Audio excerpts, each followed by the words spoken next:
Today I want to talk to you about this video I seen about a craft taking a direct hit from a missile that's designed to destroy tanks. This video was released a few weeks ago in the congressional hearing of UAP disclosure, and I think this is the most compelling evidence I've ever seen of a UAP, UFO, whatever you want to call it now. So you have a MQ-9 Reaper drone shooting a AMG-114 Hellfire missile. This missile usually explodes on contact, but for some reason it didn't do that. It looked like it just hit the craft, ricocheted right off of it. The craft didn't get this. There was a couple particles that flew off of it, but for the most part, it just wobbled a little bit and just kept flying along.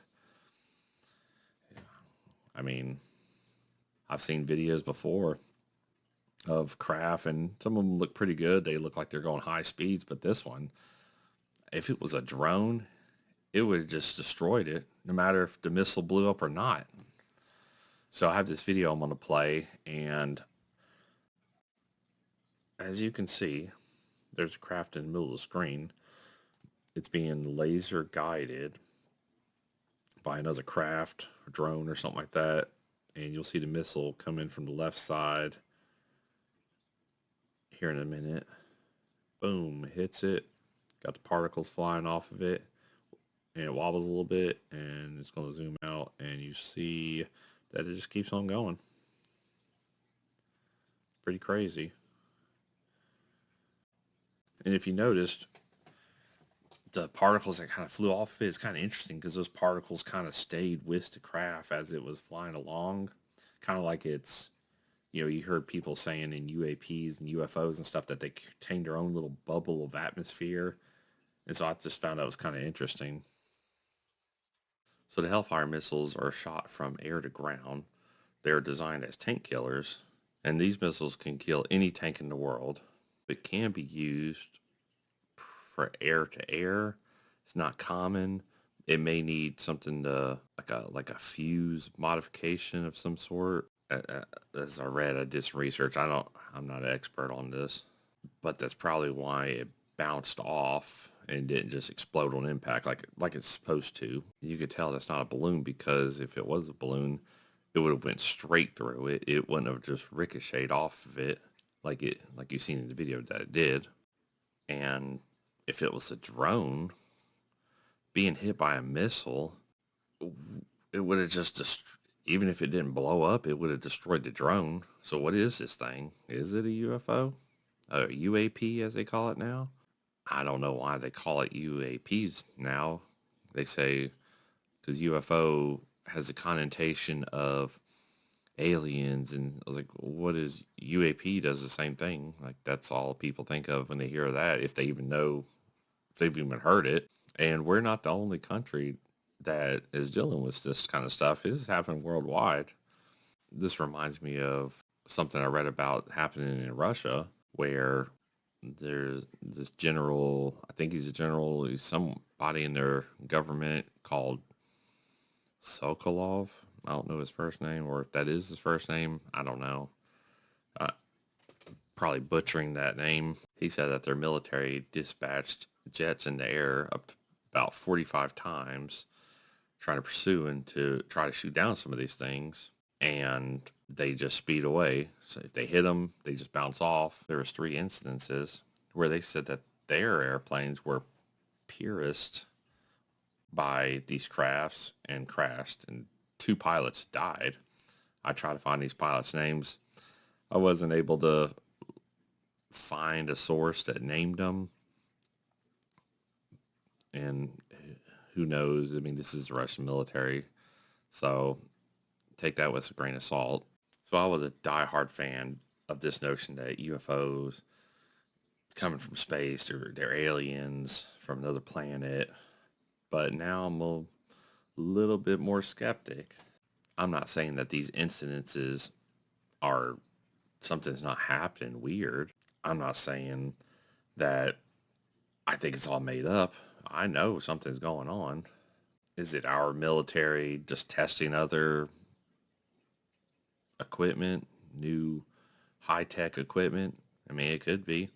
I think some of it is, but every one of them and all around the world, we're spread pretty far, but not every instance is that. And these instances goes back hundreds of years, thousands of years. They're depicted in paintings and rock carvings, stuff like that, where it looks like UFOs. So it ain't the U.S. military. So some of them is ours. But what I think is that they're fallen angels, that they're the old gods. Not all of them. Some of them may be good, angels. And back in the early 2000s, you had shows like Ancient Aliens where they try to push the notion that all these biblical incidences where they had angels and, God visiting mankind, that was actually aliens. And I got on that little kick for a long time. And that kind of opened up my mind to, looking in the Bible in a different way, trying to inspect a little further and see if what I was brought up to believe was actually real. So reading into the Bible, you get verses like, Ezekiel chapter 1 where you have Ezekiel's vision, or you have, places in the Bible like it talks about Elijah being taken up in a whirlwind. Like you can, it sounds like it's describing a UFO, especially Ezekiel's vision, the wheels within wheels vision thing. And I thought, well, this is what it sounds like. This is probably true.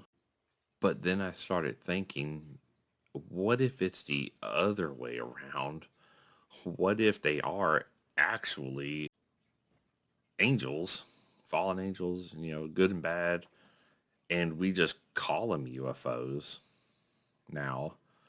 I mean, you have the stuff in the past where you take the UFO occurrences that people have, the abduction stories. It sounds similar to, fairies abducting people in the Middle Ages. And then it also sounds like the same narrative where even further back, they had these demonic encounters. So I think they're all kind of the same. And what's interesting, I don't know the guy's name who did this research, but he said there was only one thing that could stop a UFO abduction, was calling out on the name of Jesus. So, I mean, what is that if it's not spiritual? And I know it's hard to think about that because of our lifestyles now. Like we have electricity, we have we have our own spacecrafts that we could fly if you believe we went to space or not. I'm I mean, I, I see the argument where they're like, "Oh, we didn't really go to space," and I can be like, "Yeah, I think we did." So I don't know. I'm kind of tossed in the middle. It's kind of funny that if we did go to the moon like 60 years ago, and we had computers the size of buildings, and now we have the same technology in the our hand, we can't go to the moon now. I mean, I'm a skeptic on the moon landing, but space, maybe we can go to space. I mean, I know the space station now technically is not in space, it's in high Earth orbit. But getting back to the topic, I, like I said, I know it sounds a little crazy, like, oh, they're angels. It looks like they're in crafts. I mean, maybe that is angel technology. Maybe this electricity and everything in our lifestyle, maybe this is fallen angel technology. I'm not saying that it's bad. I'm just saying that humans never used any of this stuff. You had 6,000 years of civilization, and then the past 100 years we went from horse and buggy for the past 6,000 years to now we're going to space, flying aircrafts. I mean, just to go to the next town over used to be a all day event. Now we can do it in 5 minutes. What if right now this is what, like how the world is now? Maybe this is what it was like before the flood. What if we're living like back in the Tower of Babel, where they were making war with God. It says in the Bible that there were a society of one language. They built a tower and made war with God. What does that mean? Was it an actual tower? Was it some metaphorical? I don't know. But we have that one world language almost. We have English. Most of the world in business, they conduct business in English. And if not, we have technology that can just instantly translate to any language. We're moving closer to a one world currency. We have like most of Europe now is on the euro. There was talks, years back to do the Americo or Americo, whatever, I don't know what it was called, but it was a coin that was supposed to be shared between Canada, US, and Mexico. But that didn't take off. Not trying to sound too much of a conspiracy theorist. That's just how it seemed like it's going. And instead of building a tower to make war with God, our battle with God is more or less to just replace him, I think. We have a society just the most secular, the most atheistic it's ever been in the history, even worse than past thousands of years when we had pagans everywhere. I mean, they were worshiping demons, false idols, but at least they believed in God. Most of the world now doesn't. We're replacing God with scientific theories, which I believe science and religion can go together. The first scientists were religious people. I mean, you see all the stuff on TV, just satanic rituals, all the bad that's shown on the TV and in the news. All that's doing is just normalizing it. So, Bible-loving people will think that's just normal after a few years. I know I started talking about aliens, UFOs and stuff, and then started talking about angels and demons. But I think that's what's really going on here. I think it's a spiritual thing. I don't think it's so much physical as it looks like.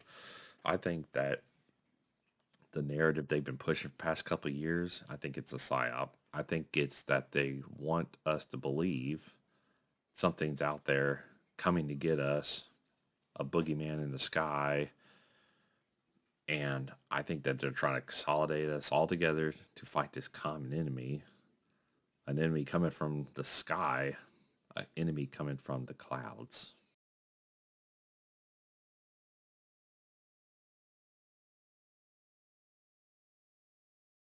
Thank you for hanging out with me today. I'm Tommy T.